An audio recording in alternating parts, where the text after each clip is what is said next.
The institutions that claim to defend the future are often the ones designing it in secret. What happens when technological progress is driven less by public need than by permanent fear of strategic surprise? Welcome to Crisis in Perception, where we examine the systems shaping our world.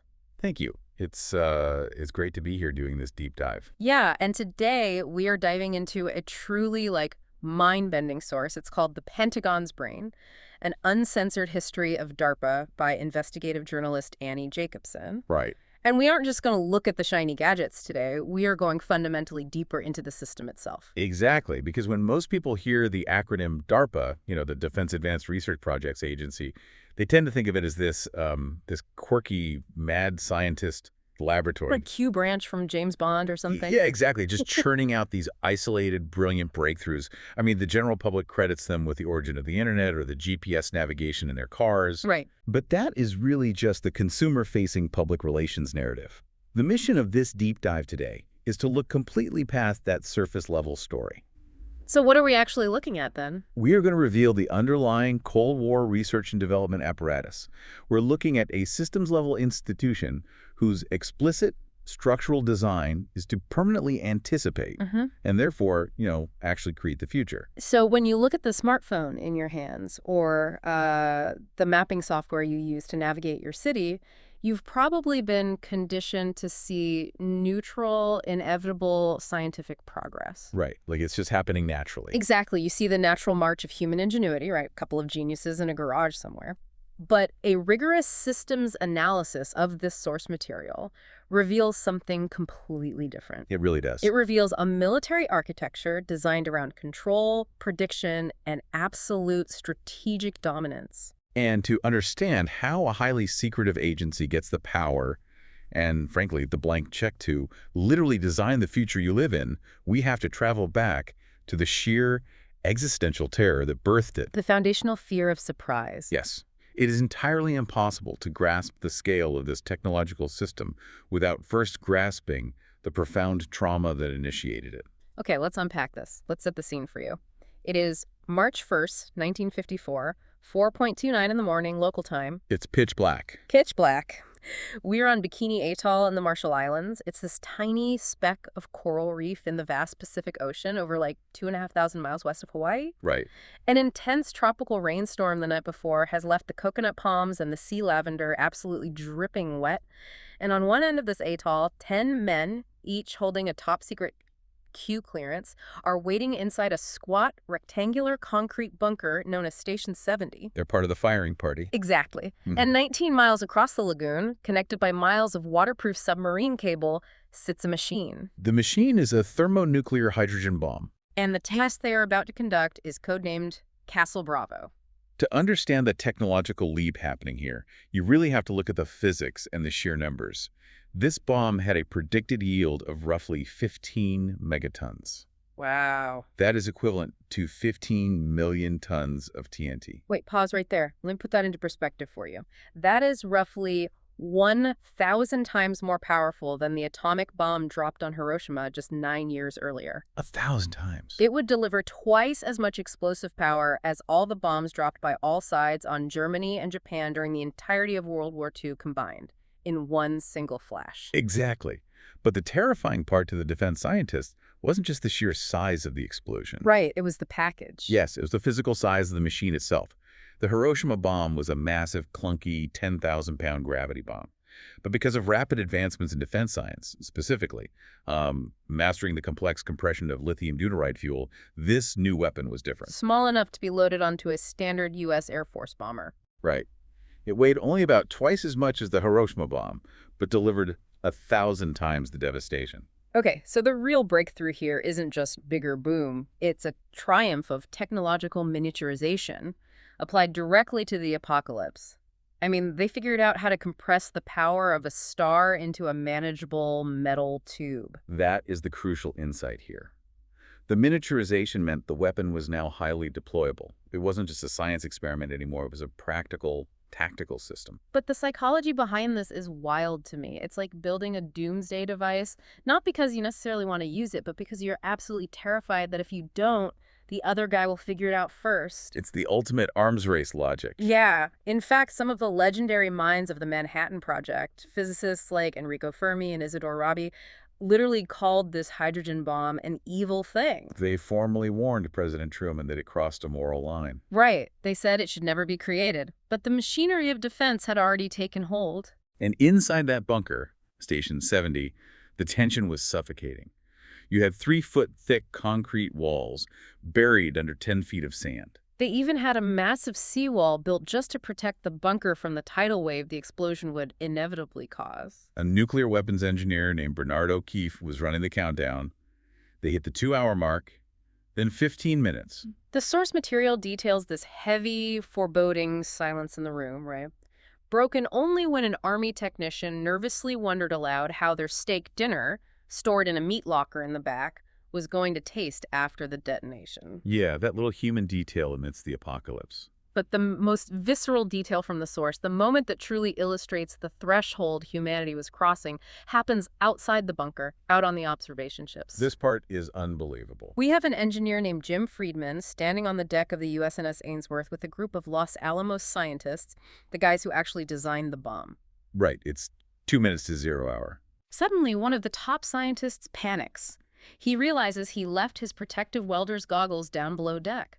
There's no time to go back. If he looks at the blast with the naked eye, the photon burst will permanently blind him. So Jim Friedman, figuring he's just a young engineer and not as important to the test as the senior scientist, takes off his own goggles and hands them over. Without eye protection, Friedman has to turn his back to the detonation.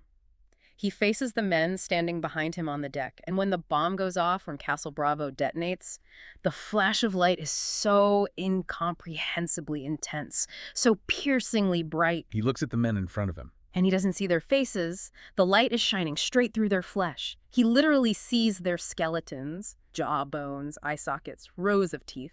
If we connect this to the bigger picture, that image of seeing the literal skulls of your colleagues illuminated through their skin by a machine you created, it represents a profound psychological rupture. I mean, you literally couldn't look at the future without going blind. Precisely.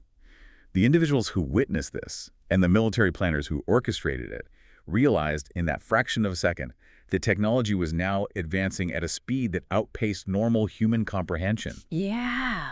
Now, combine the sheer apocalyptic power of the Castle Bravo test in 1954 with another event just 3 years later. You mean Sputnik?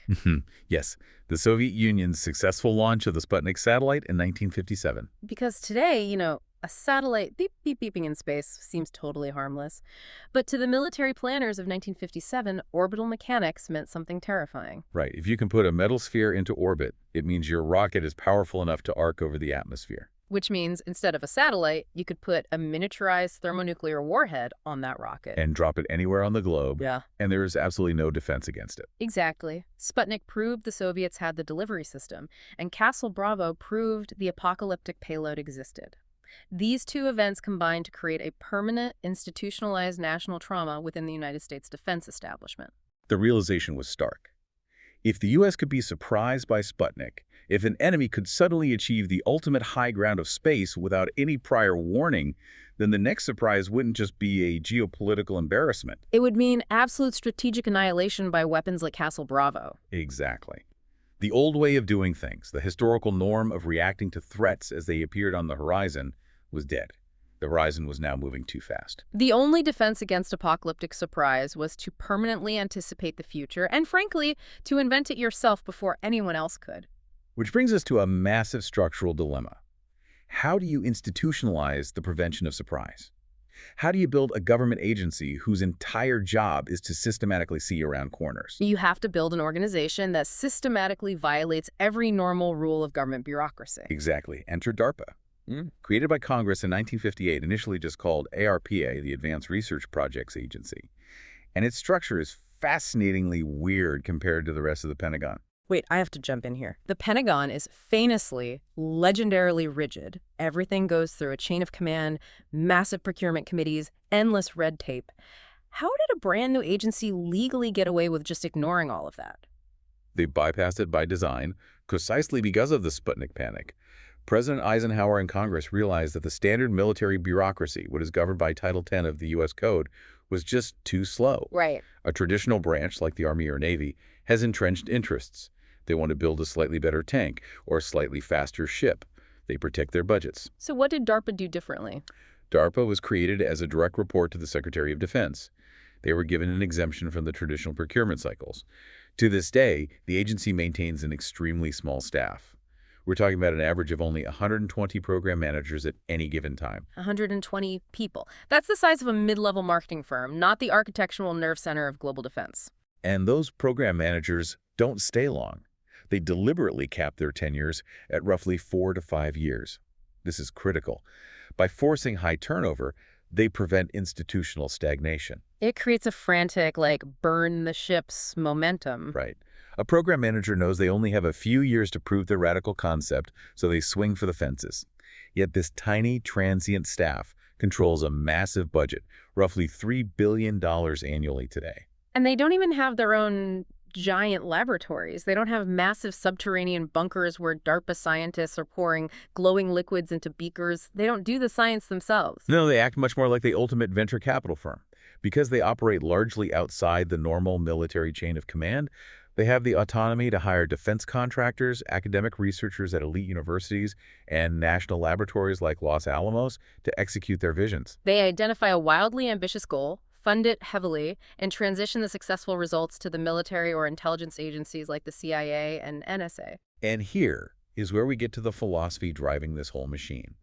A former DARPA director named Eberhard Rechten described the core operational dilemma of the agency as the chicken and egg problem. And this concept is absolutely crucial to understanding why the technology in your life looks the way it does today. Okay, let's unpack this.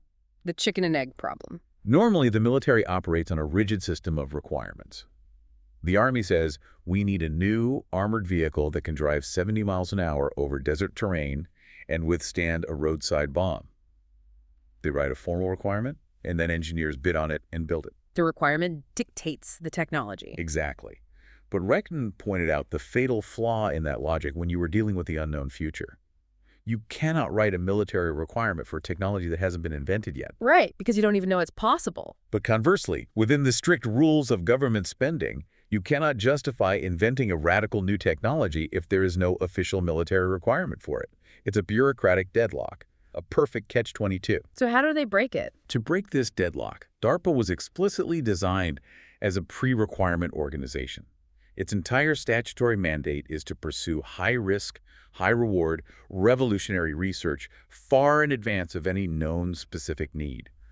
By the time a requirement becomes obvious on the battlefield, DARPA's philosophy states that it is already too late. If the troops are asking for it, the research should have been completed a decade ago. Precisely. So what does this all mean for you? It means that inside the U.S. government, there is an entity functioning like a shadow tech startup with zero accountability to the daily news cycle. It has virtually unlimited funding, minimal public oversight, an exemption from red tape, and a mandate to operate 10 to 20 years ahead of public knowledge. And when you do hear news stories about DARPA, they are very carefully curated. You hear about them funding, jumping robots to help in disaster relief or developing tiny implants to help wounded soldiers heal. It sounds like a cutting-edge health and wellness initiative. Right. But as the source text makes explicitly clear, DARPA's foundational mandate is not disaster relief. Its mandate is to create weapons systems and to ensure the United States never suffers a technological surprise again. And if you give a pre-requirement agency a blank check, exempt them from the rules, and tell them to permanently stave off existential threats, what do they actually build? They don't just build faster airplanes or bigger bombs. No, they build entire interconnected ecosystems of surveillance, information, and control. But the path to that realization wasn't smooth, was it? Not at all. We have to look at the transition from hardware to networks. During the Vietnam War, DARPA, then RPA, tried to solve the problem of guerrilla warfare. They heavily funded social and behavioral science programs, things like the Motivation and Morale Project, which tried to mathematically determine what made the Viet Cong tick. Or Project Agile, a massive counterinsurgency effort aimed at winning hearts and minds. And those behavioral programs were, by DARPA's own later admission, catastrophic failures. You can't put human ideology into an algorithm, at least not with 1960s technology. They completely fail to understand the cultural and historical motivations of the North Vietnamese. The agency almost withered away under congressional scrutiny because of it. However, while the social science side failed miserably, the hardware developed in the jungles of Vietnam was quietly viewed by the Pentagon as a tremendous success. We are talking about the early deployment of drones, infrared sensors to see through the jungle canopy, and advanced communications gear. But this massive influx of new hardware created a secondary problem, didn't it? It did. You had planes with sensors, ground troops with radios, and commanders at headquarters, but none of these machines could efficiently talk to each other in real time. The data was siloed. Right, which brings us to the 1970s. The agency was under the direction of physicist Stephen Lukasik, and DARPA pivoted hard. Lukasik realized that in the coming decades, the nation with the biggest bombs wouldn't necessarily win the war. The edge would belong to the nation with the fastest, most reliable information. He initiated a massive thrust toward what the military calls C3, command, control, and communicate. And this is where the foundational architecture of the modern digital world is laid down. During this period, DARPA incubated a staggering list of seemingly isolated breakthroughs. To solve the problem of machines not talking to each other, they funded the ARPANET. Let's actually explain the mechanics of the ARPANET, because it's brilliant. Before this, telephone networks used circuit switching. If I called you, a physical line was open between us, and if that line was severed by, say, a nuclear strike, the communication was dead. ARPANET introduced packet switching. Yes. It took a message, chopped it up into tiny digital packets, and sent them all through different routes across a web of computers. If one node was destroyed, the packets just instantly rerouted around the damage and reassembled at the destination. It was designed to be an indestructible communication web. And as we all know, ARPANET eventually evolved into the internet. Precisely. And to process all the data moving across these new networks, they built ELIAC IV. At the time, it was the fastest supercomputer in the world. It pioneered the concept of parallel processing. Meaning, instead of one giant processor doing math sequentially, it used dozens of processors working simultaneously. Right. This was the mechanical breakthrough necessary for real-time video processing and complex data compression. They also initiated a program called Transit back in 1959. The original goal was to track the exact location of U.S. nuclear submarines so their ballistic missiles could be aimed accurately. It worked by measuring the Doppler shift of radio signals emitted by satellites. That military tracking system morphed into what you use every single day: GPS. And then there's stealth technology. They secretly funded a project at Lockheed called the Hopeless Diamond. It was called the Hopeless Diamond because aerodynamicists looked at it and said it was physically impossible for it to fly. It was this weird, blocky, faceted shape. But the DARPA program managers didn't care about traditional aerodynamics. They cared about radar cross-sections.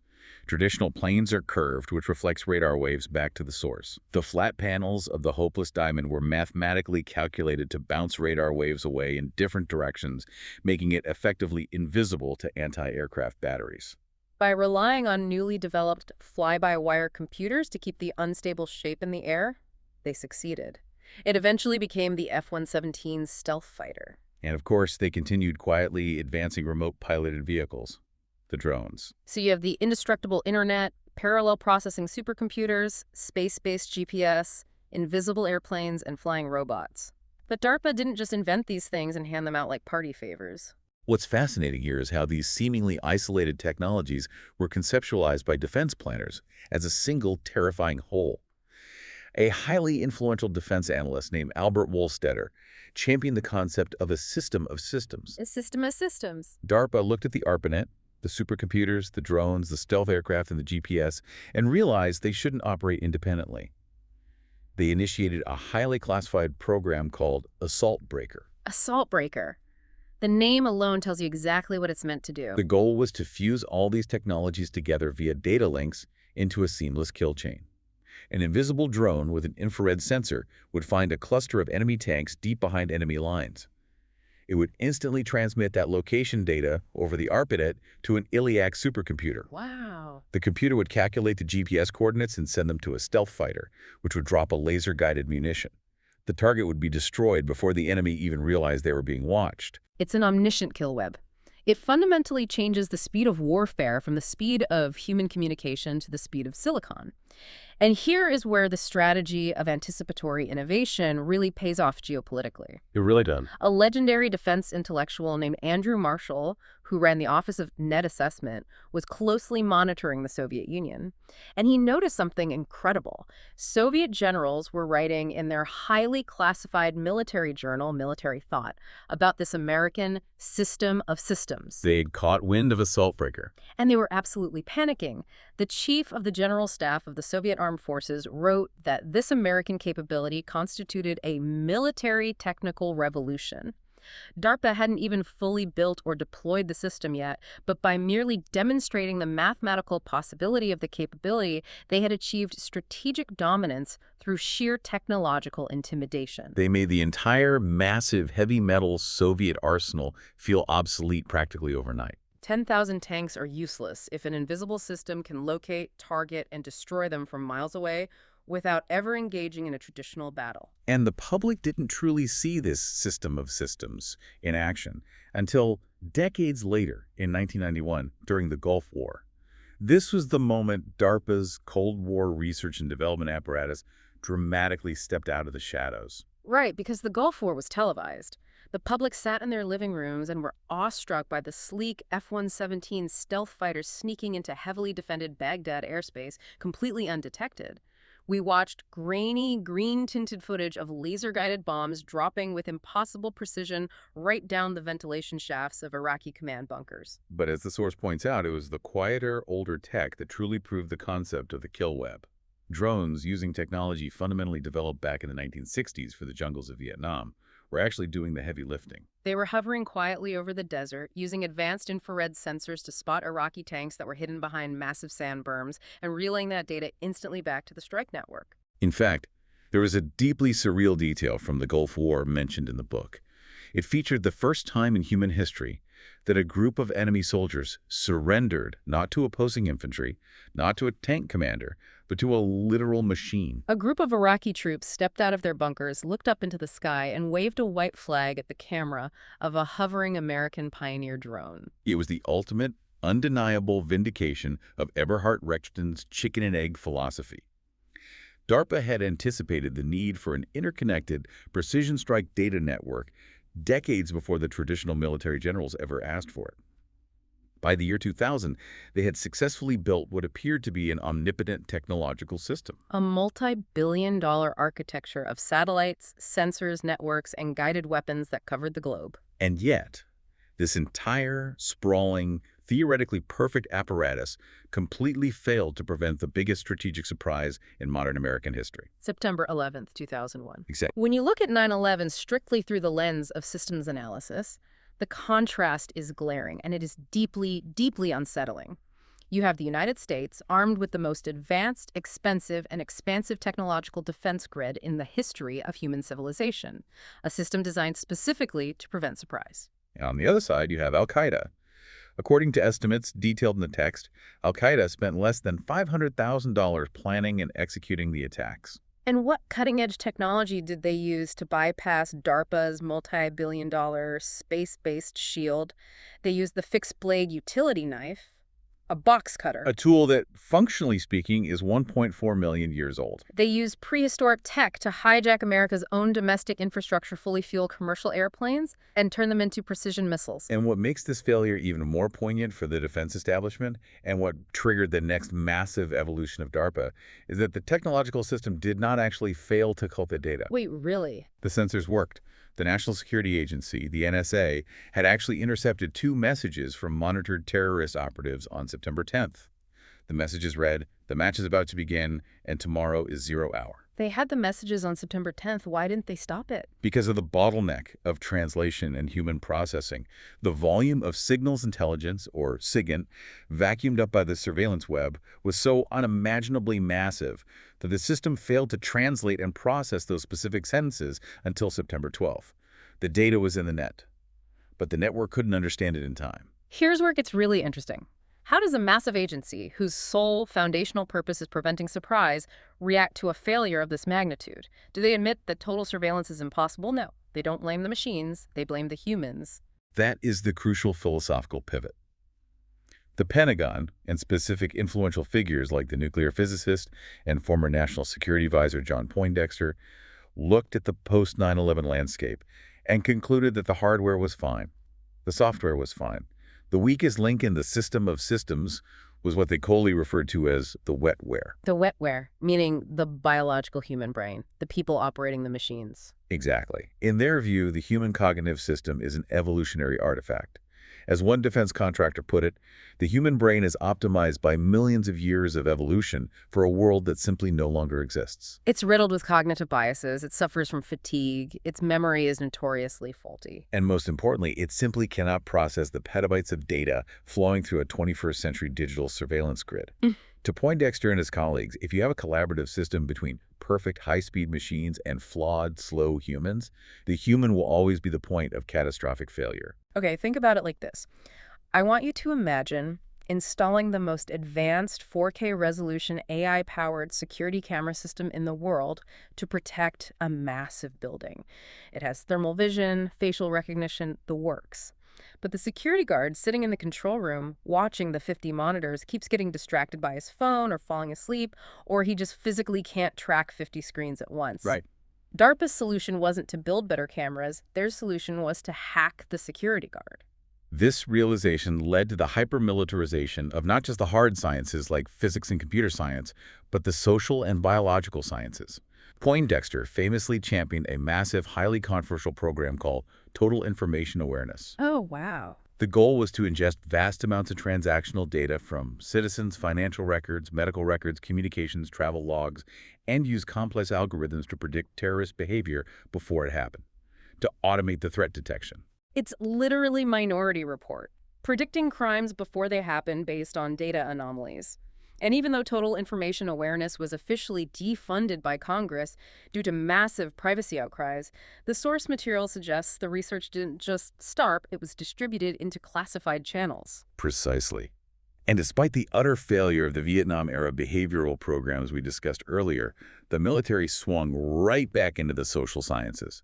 They launched the Human Terrain System during the wars in Iraq and Afghanistan. They literally deployed PhD anthropologists alongside combat troops to map the cultural, tribal, and social networks of the local populations. They needed to turn human behavior into a quantifiable, searchable database that a computer could analyze. But DARPA didn't stop at just observing human behavior from the outside. If the human brain, the wetware, is officially defined as the weak link in a data-rich environment, then human biology and human cognition become DARPA's newest, most intimate battlefield. And the urgency to master the biological domain was fueled by another terrifying threat that emerged around the same time. It wasn't just hijacked planes that kept planners awake, it was the fear of advanced biological weapons, specifically what they called stealth viruses. In the late 1990s, the highly secretive group of elite scientific advisors known as the Jasons submitted a classified report to the Pentagon. They warned of the potential for an adversary to engineer a virus that could infect a population completely silently, remaining totally dormant in the host's body for years, only to be synchronously triggered at a later date by a specific environmental cue or secondary infection. A biological time bomb. Yeah. And they didn't just pull this idea out of a sci-fi novel. They pointed to a real historical precedent, the SV40 controversy. Let's explain this, because it shows why DARPA takes biology so seriously. Yeah. The source explains that in the late 1950s and early 60s, millions of Americans were given a polio vaccine. But because the vaccine was grown in monkey kidney cells, it was inadvertently contaminated with the simian virus called SV40. At the time, they didn't know it was there. Decades later, scientists discovered the contamination and engaged in fierce, highly public debates about whether that hidden virus was responsible for certain human cancers appearing later in life. Now, regardless of where the medical consensus ultimately landed on the cancer link, the incident proved a terrifying concept to defense scientists. It is physically possible for a silent load to be distributed to millions of people without detection, and for its effects to remain hidden for decades. This profound biological vulnerability prompted DARPA to create a brand new wing, the Defense Sciences Office, or DSO, in 1999. Under the leadership of a visionary named Michael Goldblatt, the DSO began aggressively pushing the convergence of biotechnology, information technology, and nanotechnology. They wanted to merge biology with machines at the cellular level. The initial public goal was protection creating rapid response vaccines or biological countermeasures. But remember DARPA's structural mandate, pre-requirement revolution. They didn't just want to heal soldiers. They wanted to aggressively upgrade them. They wanted to create the biological equivalent of a weapons system. And this brings us to AUGCOG, or augmented cognition. If the wetware is slow, You have to overclock the wetware. You have to literally speed up the brain. DARPA began funding programs with dense sci-fi sounding names like CT2WS Cognitive Technology Threat Warning System and NIA Neurotechnology for Intelligence Analysts. The premise behind these programs is staggering, and it relies on a very specific neurological mechanism. It turns out the human brain actually recognizes a visual threat like an anomaly in a satellite photo or a sniper hidden in the brush on a battlefield milliseconds before the conscious mind is actually aware of it.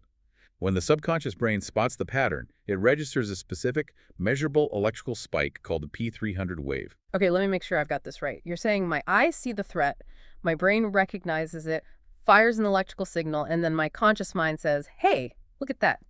And that delay between the subconscious recognizing it and the conscious mind acting on it is what DARPA wants to eliminate. Exactly. The human reaction time.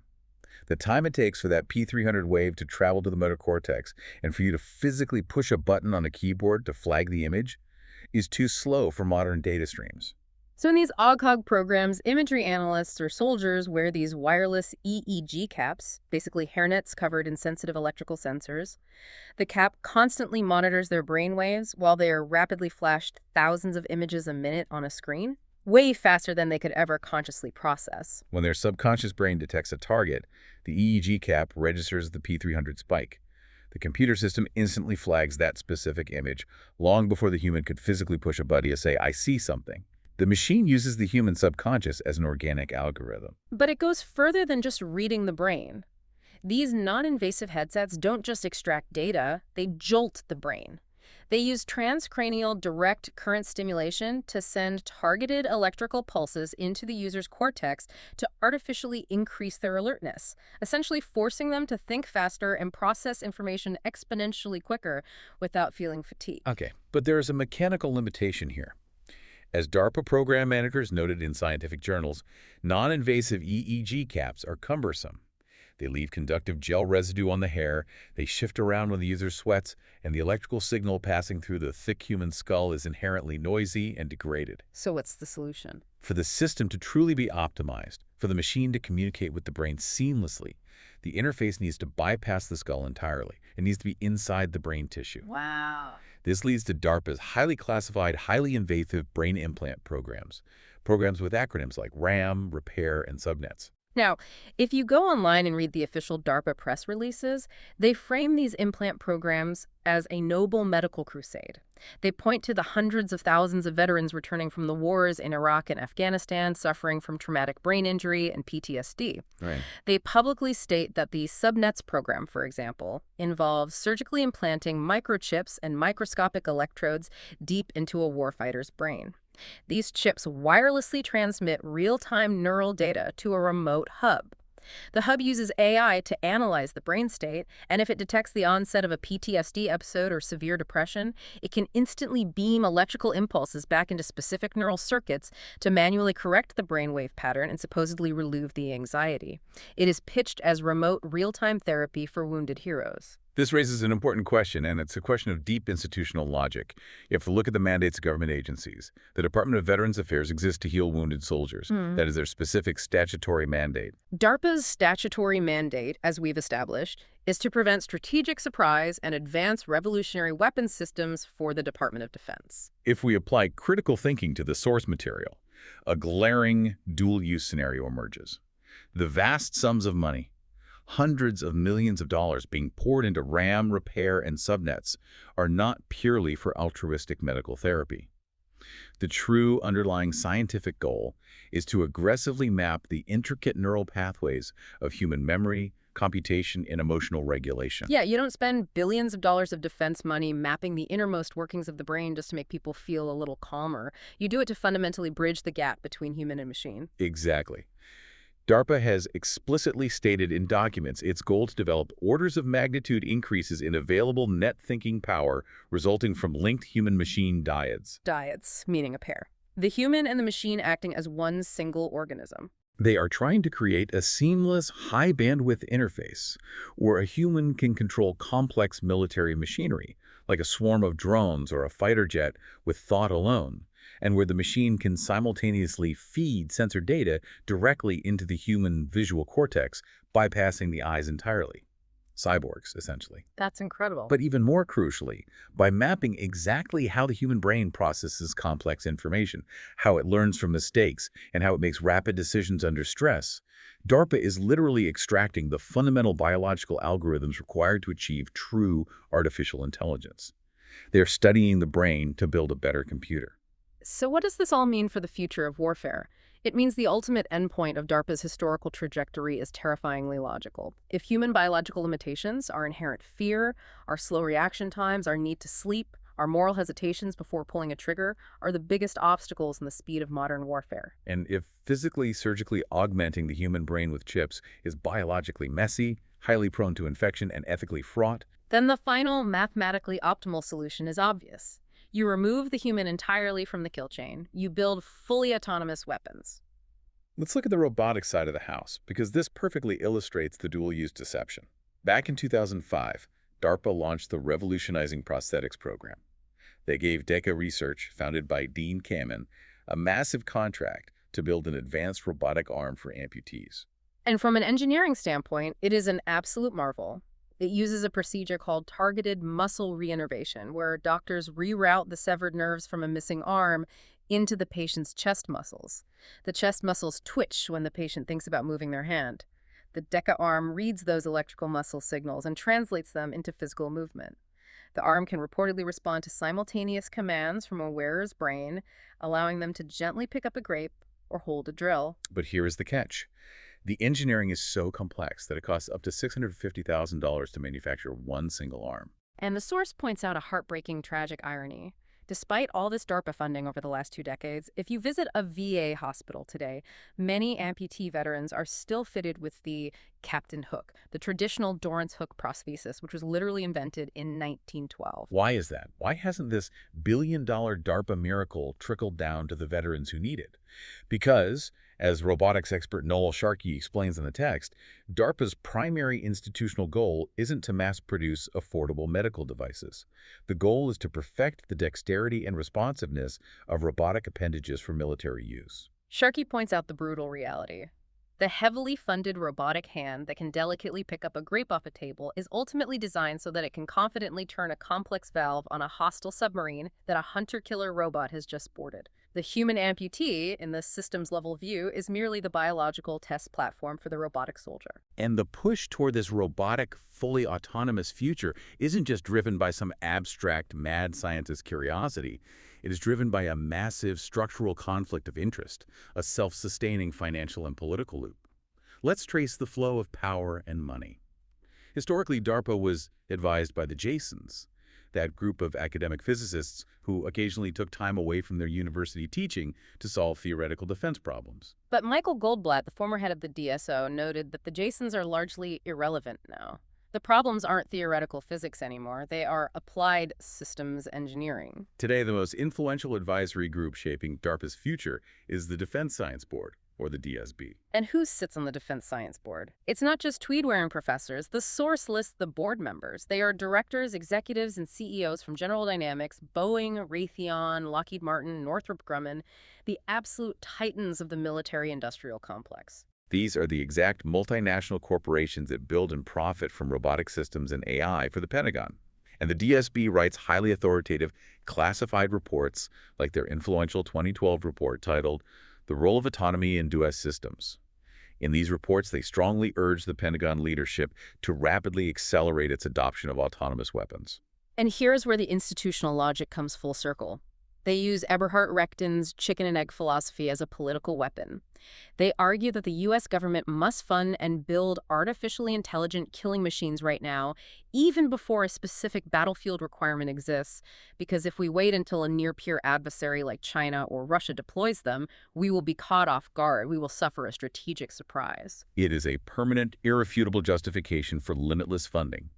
The DSB advises the Pentagon to buy the robots, and then the DSB members' own aerospace companies will gladly accept a multi-billion-dollar contracts to manufacture them. It's an endless, self-feeding loop of anticipatory escalation, and it crosses a terrifying moral line. We are no longer talking about building a faster plane or a stealthier drone controlled by a human sitting in a trailer in Nevada. We are talking about granting machines the authority to autonomously run the entire OD, loop, observe, orient, decide, and act, granting a silicon brain the authority to select and engage human targets with lethal force without a human ever pulling a trigger. Eminent thinkers cited in the source, people like the late physicist Stephen Hawking, AI researcher Steve Omohundro, and robotics expert Noel Sharkey, warn that this isn't just another technological leap, it's an existential precipice for humanity. Omohundro states plainly that a fully autonomous weapons arms race is already taking place globally. Sharkey argues that no matter how good the AI gets, robots will always suffer from coding errors, communication degradation, and enemy cyber attacks. They cannot understand context, proportionality, or mercy. Therefore, they must never be given the authority to kill. But because of DARPA's foundational mandate, the terror of Sputnik, the mandate to invent the future before the enemy does, the mandate to never be surprised, these moral and philosophical objections are structurally irrelevant to the agency. The research into fully autonomous, lethal AI isn't a sci-fi thought experiment for 2050. It is happening right now, heavily funded, behind closed doors in classified facilities. Which brings us to the ultimate synthesis of this deep dive. When we look at all these pieces, from the ashes of Castle Bravo to the ARPANET to the brain implants to the autonomous kill webs, we arrive at the true nature of the crisis in perception. The crisis lies precisely in how you, the public, are permitted and encouraged to understand technological progress. When you interact with the internet, or use GPS to find a restaurant, or marvel at the advanced sensors and early forms of AI on your phone, you are encouraged by corporate marketing to view them as neutral gifts of modern science. Happy accidents of brilliant, benevolent engineers working in a Silicon Valley vacuum to make your life more convenient. But systems analysis proves that these foundational technologies are not neutral. They were incubated inside a military research architecture designed explicitly around control, prediction, surveillance, and absolute dominance. When you see only the consumer-facing outputs, the shiny gadgets, you are completely blind to the institutional incentives that shaped them. The progress you experience as natural or inevitable is, in reality, being actively steered by highly secretive institutions with very specific strategic military aims. They are attempting to govern uncertainty by engineering the future in advance. DARPA isn't just a laboratory of cool inventions. It is the engine of a permanent innovation surveillance war loop. Every new capability they invent creates a new vulnerability, which in turn justifies more funding, more research, and deeper integration of their systems into our daily biological and digital lives. And I want to leave you with one final lingering thought. We established early on that DARPA's golden rule is that its classified labs operate 10 to 20 years ahead of whatever technology is currently available in the public domain. If they were flying silent, completely invisible stealth drones in the 1970s while the public was watching disco, and if they were actively mapping the human brain with microchips to create human-machine cyborgs in the 2010s, what exactly are they successfully testing behind closed doors today? What evil thing is being perfected right now that will become your unavoidable, everyday reality in 2040? Crisis in Perception examines how systems shape belief and how better tools help us see clearly. This project is free and publicly accessible. If you'd like to support the time, tools, and research behind Crisis in Perception, you can become a supporter on Patreon. For a shorter visual overview of this topic, see the mini explainer linked in the description. If you enjoy this kind of systems-level analysis, please like, subscribe, and comment with books or topics you'd like us to explore next.